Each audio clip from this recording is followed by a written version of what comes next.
कहानी की शुरुआत में हमें एंजेला नाम की एक बहुत ही खूबसूरत लड़की देखने को मिलती है जो बड़े हैप्पी अंदाज में एक फायर स्टेशन के बारे में कुछ जानकारी देती जा रही थी, जिसमें एंजेला के साथ उसका अपना कैमरामैन भी मौजूद था। दोनों ही इसी जगह में मौजूद लोगों की लाइफ के ऊपर एक वीडियो बनाते बाहर की दुनिया को दिखाने का शौक रखते थे, जिसकी वजह से एंजेला पहले तो थी भी बहुत ज्यादा नर्वस, लेकिन आखिर में हिम्मत करते अब ये लड़की भी शुरू ही हो जाती है, जहाँ पर हमें भी फायर स्टेशन के अंदर सीन देखने को मिलते हैं, जिसमें अब सबसे पहले तो एंजेला लेती भी एक सीनियर का इंटरव्यू है जो इस जगह में रहने वाले सभी अफसर उनकी लाइफ के बारे में बताने लगता है कि यहाँ पर हमारी लाइफ बस हर टाइम ही खतरे में होती है, जिसकी वजह से कोई भी मौका नहीं मिलता कि हम अपनी फैमिली के साथ अच्छा टाइम बिता सकें। जो बात थी तो बहुत ही ज्यादा हैरान कर देने वाली, लेकिन वो सिर्फ यहीं पर ही नहीं रुकता, बल्कि आगे चलते एंजेला को स्टेशन के अंदर ही अपने काम का हर सामान दिखाने में लग जाता है, जिसमें उनके हेलमेट होने के साथ साथ बाकी हर सामान और ऊपर से इनके शूज तो थे भी कमाल के। जिसमें आगे चलते वो अफसर एंजेला को ले भी अपने बाकी स्टाफ के पास जाता है, जहाँ पर सभी बड़े आराम के साथ खाने में मसरूफ था, जिससे एंजेला के तो होश ही उड़ जाते हैं, क्योंकि उसने कभी इमेजिन भी नहीं किया था कि स्टेशन के अंदर की लाइफ इस तरह खतरे वाली होगी। जिससे मिलकर बाकी स्टाफ मेंबर भी बहुत ज्यादा हैप्पी हो जाते हैं, जैसे उन्होंने कभी लड़की को देखा ही ना हो, जो इस टाइम फायर का सामान देखते वो भी परेशान हो जाती है, जहाँ पर उनके शूज और पहनने वाले सूट भी काफी ज्यादा हैरान कुन थे। जिसके बाद अब ये भी एक और आदमी से इसी तरह का इंटरव्यू लेती है और इसे देने के लिए ये लड़का खुद भी कंफ्यूज था, क्योंकि उसे बिल्कुल भी समझ नहीं आ रहा था कि मैं क्या बोलूं, लेकिन जल्दी एंजेला के कहने पर उसे हर चीज के बारे में बता देता है कि हम यहाँ पर हर तरह की मुश्किल और हैप्पी लाइफ गुजारते हैं, जो सारा कुछ हमारे काम के ऊपर डिपेंड होता है। हालांकि अगर कभी भी कोई हादसा ना हो तो हम हफ्तों भी फ्री रहते हैं, जबकि दूसरी तरफ अगर हादसा राइट टाइम भी हो जाए तो बिना टाइम वेस्ट किए हर चीज की परवाह किए बगैर हमें उसे टाइम ही जाना पड़ता है, जो अपने अंदर एक बहुत बड़ा मुश्किल काम है। जिसमें अब एंजेला आगे जाते हैं उन्हीं की कुछ अफसर लड़कियों के साथ भी मिलती है, जिन दोनों का जरा भी मूड नहीं था कि हम एंजेला से कुछ भी बातें करें। ऊपर से वो ये भी नहीं चाहती थी कि हमारी बातें कैमरा के ऊपर आए, जिसकी वजह से उन्हें वहीं पर छोड़ता ये लड़की भी इमरजेंसी नीचे जाने वाले पाइप के बारे में कुछ जानकारी देती है, जिसमें सभी को जाने के लिए सीढ़ियों की नहीं बल्कि एक ही टाइम में पाइप पकड़ कर नीचे पहुंचा देती है, जो सारा कुछ बहुत ही कमाल का था। जिसमें एंजेला के होने के साथ साथ उसका कैमरामैन भी मजे ले रहा था, जो आखिर में आप पहुंच भी उन्हीं के खेलने की जगह पर जाते हैं, जिसमें एंजेला भी सभी के साथ काफी सारा टाइम स्पेंड करती है और कैमरामैन भी उसी की वीडियो बनाने में लगा हुआ था, जहाँ पर सभी अफसर एंजेला के साथ बड़े ही आराम के साथ खेलने और मजे करने में लगे हुए थे। तभी बीच में अब रेड अलार्म बजते ही सभी एक साथ ही बाहर की तरफ जाने लगते हैं, जो बात पहले तो एंजेला को बिल्कुल भी समझ नहीं आती, लेकिन जल्दी मालूम हो जाता है कि अब शहर में कोई ना कोई हादसा हुआ है, जिसकी वजह से सभी अफसर को तैयार होता देखते हैं। अब ये भी उन्हीं के साथ जाने के लिए तैयार हो जाती है और ये सभी भी बड़े आराम के साथ एंजेला के आने पर मान जाते हैं और बस एक ही शर्त पर कि वो हमें तंग नहीं करेगी। जिसके बाद सभी के सभी एक साथ एंजेला को अपनी गाड़ी में लेते आगे की तरफ बढ़ना शुरू हो जाते हैं, जिसमें ये सभी के सभी सीन हो भी कैमरा के पीछे ही रहे थे, जिसके बारे में एंजेला भी नहीं जानते थे कि उस जगह के अंदर क्या हुआ है, जो थी भी लोगों के रहने वाली एक छोटी सी कॉलोनी, जहाँ पर पहुंचने के बाद अब ये सभी भी फायर का कुछ सामान लेते हैं। उसी रूम को तोड़ने के बाद अंदर पहुंच जाते हैं, जहाँ पर लोग पहले से उन्हीं के इंतजार में थे, जो सब कुछ एंजेला कैमरा के अंदर भी रिकॉर्ड कर रही थी। और ये सब कुछ टाइम पर आने वाले पुलिस अफसर को जरा भी पसंद नहीं आता, लेकिन ये लड़की भी रुकने वाली नहीं थी, जिसकी वजह से बिना बात माने दोनों अफसर के साथ ऊपर जाने लगती है, जहाँ पर ये हादसा पेश आया था। जिसमें ऊपर जाते अब एक और अफसर भी एंजेला के कैमरा को देखकर बहुत ज्यादा गुस्से में आ जाता है, जो नहीं चाहते थे कि एंजेला किसी भी सीन की वीडियो बनाए। जिस रूम को खोलने के साथ अब एंजेला उसके बारे में भी हमें कुछ जानकारी बताती है, जहाँ पर डोर तोड़ने के बाद सभी एक साथ जो ही रूम में एंटर होते हैं तो अभी ने भी उसी वक्त अपने सामने एक बूढ़ी औरत देखने को मिलती है, जो पहले तो उन्हें लग भी एक सिंपल औरत रही थी, लेकिन जल्दी उसके साथ बातों के दौरान वो एक आदमी के ऊपर तो उसी वक्त ही बहुत बुरी तरह हमला कर देती है, जैसे वो कोई ज़ॉम्बी हो। हालांकि बाकी लोग तो उसे पकड़ने की भी बहुत कोशिश करते हैं, लेकिन कोई फायदा नहीं होता, जिसकी वजह से बिना टाइम वेस्ट किए ही अब बूढ़ी के जाने के बाद ये सभी आदमी को जख्मी हालत में उठाकर नीचे जाना शुरू कर देते हैं। लेकिन अब इन सभी के साथ भी बहुत बुरा होने वाला था, जो नहीं जानते थे कि हम किस बड़ी मुश्किल में फंस चुके हैं, क्योंकि ये आदमी को लेकर जो ही नीचे जाने लगते हैं तो बीच में आर्मी वालों ने बाहर जाने के सभी डोर भी लॉक कर दिए थे, जो इनके लिए एक नई प्रॉब्लम थी, जिससे खुद एंजेला भी बहुत ज्यादा डर जाती है। हालांकि इस टाइम पर भी सैम उन्हें कैमरा ऑफ करने का कह रहा था, जिसकी वजह से एंजेला तो बहुत ही गुस्से में आ जाती है, क्योंकि वो नहीं समझ पा रही थी कि हमारे कैमरा के साथ इस आदमी को क्या मसला है, जिसकी वजह से गुस्से की हालत में सैम को मारते ही बात मानने के लिए इनकार कर देती है, जिसमें बाकी कॉलोनी वाले भी इसी का अपना ही साथ देते हैं और एक साथ इसी टॉपिक पर बातें कर ही रहे थे कि बीच में वहीं पर ऊपर से एक ऑफिसर गिरते ही बहुत बुरी तरह जख्मी हो जाता है, जिसके बारे में वो बिल्कुल भी नहीं जानते थे कि इस ऑफिसर के साथ ऐसा किसने किया और देखने का भी बस एक ही रास्ता था और वो ऊपर जाना, जहाँ जाने से पहले अब सैम भी गुस्से में आकर कैमरा को बंद करते ऊपर पहुंच जाता है, लेकिन ये भी ऐसा करने के लिए बिल्कुल राजी नहीं थी। जिसके बाद आगे जाते जो ही सामने पहुंचते हैं तो इस बार भी वही बूढ़ी औरत थी, जो इस टाइम बड़ी आराम के साथ फ्लोर पर बैठी थी। जिसके बाद ये भी उसे बिना डिस्टर्ब किए दोबारा नीचे पहुंच जाते हैं, जहाँ पर अब आर्मी वाले इन सभी के बाहर जाने वाले रास्तों को लॉक कर रहे थे ताकि कोई भी अंदर वाला बाहर न जा सके, जिसकी समझ इन्हें अब तक भी नहीं थी कि वो ऐसा क्यों कर रहे हैं। जहाँ पर अब इसी के साथ हमें एक और औरत भी देखने को मिलती है जो बड़े दुख के साथ अपनी बेटी को बाहर ले जाने तक कहती है, जिसकी हालत बहुत ही बुरी तरह खराब थी। लेकिन इनकी बातों का किसी पर भी असर नहीं होता। जिनके दो जख्मी साथियों का तो वहीं पर एक डॉक्टर थोड़ा बहुत इलाज करने में लग जाता है, जो पूरा का पूरा डॉक्टर तो बिल्कुल भी नहीं था, लेकिन जो इसे मालूम था उन्हीं के मुताबिक बैंडेज करने में लग जाता है। लेकिन फिर भी कोई फायदा नहीं होता। जो जानता था कि अगर ये हॉस्पिटल ना पहुंचे तो यहीं पर ही बहुत बुरी तरह मारे जाएंगे, जिसके बारे में वो एंजेला को भी बता देता है कि हमें बाहर जाने का कोई रास्ता ढूंढना होगा। जो रास्ते को खोलने के लिए जूं ही अब मिरर के पास पहुंचती है तो बीच में पुलिस वाला भी इन्हें ऐसा करने से मना कर रहा था। हालांकि अब तो एंजेला के ज्यादा तंग करने पर उसने गन भी पॉइंट कर दी थी, जिसके बाद इन्हें भी रुकना ही पड़ता है। जो नहीं समझ पा रहे थे कि इस आदमी को क्या हुआ, और एंजेला यही सब कुछ अपने कैमरा में भी बता देती है कि सैम हमें हर काम करने से मना कर रहा है, जैसे ये भी उन्हीं लोगों के साथ मिला हुआ हो। और यही सब कुछ डॉक्टर भी कैमरा में बता देता है कि हमें इन्हें जल्द अज जल्द मेडिकल ट्रीटमेंट देनी होगी, वरना ये दोनों अफसर इसी जगह के अंदर ही मारे जाएंगे। जिसमें सभी कॉलोनी वाले बस एक एक करते डरे होने पर हर चीज के बारे में बताने लगते हैं, जिन्हें कोई भी पता नहीं था कि अब हमारे साथ क्या होने वाला है। क्योंकि बीच में छोटी बच्ची जेनिफर भी एंजेला को अपने फादर के बारे में बताने लगती है, जो घर से बाहर जेनिफर के लिए मेडिसिन लेने गए थे, लेकिन अब तो उन्हें अंदर भी कोई नहीं आने दे रहा था, जिसको लेकर खुद जेनिफर की मॉम भी बहुत ज्यादा परेशानी में थी कि पुलिस वाले हमारे साथ इस तरह का काम क्यों कर रहे हैं, जिनके मुताबिक यहाँ पर कुछ भी ऐसा नहीं हुआ कि हमें जेल की तरह लॉक करना पड़े, जिसके बारे में हमें बस एक ही आदमी से पता चलता है जो नहीं जानता था कि वो क्या कर रहा है। लेकिन फिर भी सभी इसी बात को इमेजिन करते हैं कि हमें हर हाल के अंदर मौजूद सभी लोगों को मारना होगा जो इस टाइम हमें मारने पर तुले हैं, जैसे वो ज़ॉम्बी बन चुके हैं। हालांकि शहर में कोई वायरस भी नहीं फैला था, जिसकी वजह से अब सभी एक साथ ही बाहर जाने का प्लान बनाने लगते हैं ताकि खुद की जान बचा सके। जो काम था तो बहुत ही मुश्किल, लेकिन फिर भी कोई ना कोई रास्ता तो ढूंढना ही था, जो अब सभी के सभी उसी के ऊपर ही लग जाते हैं। जहाँ पर हमें भी उन्हीं के बीच एक रेस्क्यू वाला आदमी देखने को मिलता है, जिसे आर्मी वाले ने अंदर भेजा था ताकि जांच पड़ताल कर सके, जिसको देखने के बाद ये सभी बहुत हैप्पी हो जाते हैं ताकि ये अपने जख्मी साथियों का इलाज करा सकें। और होता भी ऐसा ही है, जहाँ पर इस आदमी के चेक करने के बाद तो सभी के होश ही उड़ जाते हैं, जिनके मुताबिक वो इन्फेक्टेड होने के बाद थोड़ी देर में ज़ॉम्बी बन जाएंगे, और इसीलिए वो इन दोनों को ज़ॉम्बी बनने से पहले ही वहीं पर चैन के साथ बांध देता है ताकि वो बाकियों को और नुकसान न पहुंचा सके। लेकिन ऐसा करना भी इनके लिए बुरा साबित होता है, जिसके बाद दोनों आदमी अब ज़ॉम्बी बनने के बाद इन्हीं के ऊपर हमला कर देते हैं, जिससे एक की तो वहीं पर ही मौत हो जाती है, लेकिन बाकी उन्हें रूम में लॉक करने के बाद खुद बाहर पहुंच जाते हैं। और अब हमें भी सब की हकीकत का पता चलता है। जो आदमी के मुंह से सुनते सभी के सभी बहुत ही बुरी तरह डर जाते हैं, क्योंकि उसकी जानकारी के मुताबिक यहाँ के एक रूम में ऐसा आदमी भी मौजूद था जिसने अपनी छोटी बच्ची की जान बचाने के लिए तरह तरह के एक्सपेरिमेंट करने के साथ साथ और भी बहुत सारे बुरे काम किए, लेकिन आखिर में एक लड़की के ऊपर एक्सपेरिमेंट फेल होने से वो भी खौफनाक किलर बन गई, जिससे इन्फेक्टेड होने वाले अब सबसे पहली औरत भी बूढ़ी ही थी। और ऐसा काम करने वाला था भी कोई और नहीं बल्कि जेनिफर का फादर, जिसने इसी बीच अब अपनी मॉम को भी बहुत बुरी तरह काट लिया था। हालांकि वो मॉम को बचाने की कोशिश भी बहुत करते हैं, लेकिन कोई फायदा नहीं होता, जिसके बाद बच्ची के भाग जाते अब ये भी मॉम को वहीं पर सीलियों के साथ बांध देते हैं ताकि वो इन्फेक्टेड होने के बाद हमारे ऊपर हमला न कर दे। अब चलते हैं जेनिफर के पास, जिसे साथ लेने के लिए जूनियर ऑफिसर ऊपर जाते हैं, तो बीच में बात करने के चक्कर में अब जेनिफर भी एक आदमी के ऊपर वहीं पर हमला कर देती है, जिसे इस टाइम रोक पाना बहुत ही मुश्किल था। और ये सभी भी अब डर के मारे उसे वहीं पर रूम में लॉक करते खुद नीचे पहुंच जाते हैं, जहाँ पर सभी ज़ॉम्बी एक साथ शटल ओपन करने में लगे हुए थे, जिसे ये बर वक्त नीचे तो उतार ही देते हैं। लेकिन अब भी जिंदगी बहुत बड़े खतरे में थे, जो सभी ज़ॉम्बीज को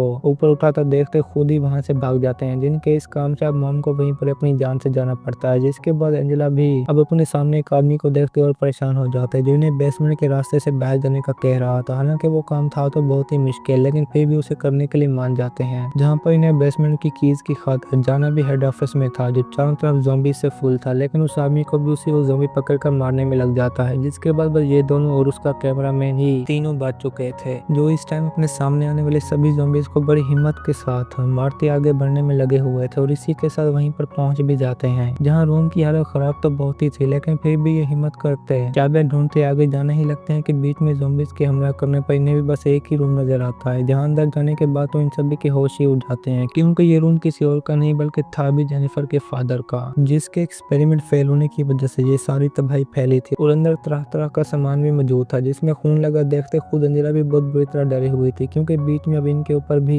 एक लॉक खुल जाता है, जिसमें देखने के लिए कैमरामैन जो ही आगे जाने लगता है तो अंजला उसे वहीं पर ही मना कर देती है, जो नहीं जानती थी कि वहां पर क्या होगा। और कैमरामैन के अंदर देखने पर जेनिफर सामने आते कैमरा की लाइट भी तोड़ देती है, जिसके बाद तो बस था भी चारों तरफ अंधेरा ही अंधेरा, जिसमें कैमरामैन अपनी वो लाइट जिसमें इंसान अंधेरे के अंदर भी थोड़ा बहुत देख सकता करता है। ऑन करते जो ही आगे देखता है तो अब इन्हें भी अपने सामने वही लड़की देखने को मिलती है जिसके ऊपर जेनिफर के फादर का एक्सपेरिमेंट फेल हुआ था। ये भी उससे बचने की कोशिश तो बहुत ही करते हैं लेकिन कोई फायदा नहीं होता, क्योंकि बीच में भागे जाने के चक्कर में इनकी थोड़ी आवाज पैदा होने पर वो भी इनके ऊपर हमला करते सबसे पहले तो मार भी कैमरामैन को देती है। जिसके बाद की बारी थी एंजेला की, जो जान चुकी थी कि अब मेरा हाल भी बैक्टून की तरह ही होगा, जिन्हें पहले ज़ॉम्बीज़ ने मार दिया। जिसके बाद वो ज़ॉम्बी लड़की अब एंजेला को भी अपने साथ लेते वहां से चली जाती है। और इसी के साथ हमारी भी आज की ये कहानी खत्म होती है। दोस्तों, अगर आपको हमारी कहानी पसंद आई हो तो वीडियो को लाइक, शेयर और चैनल को सब्सक्राइब जरूर कीजिए।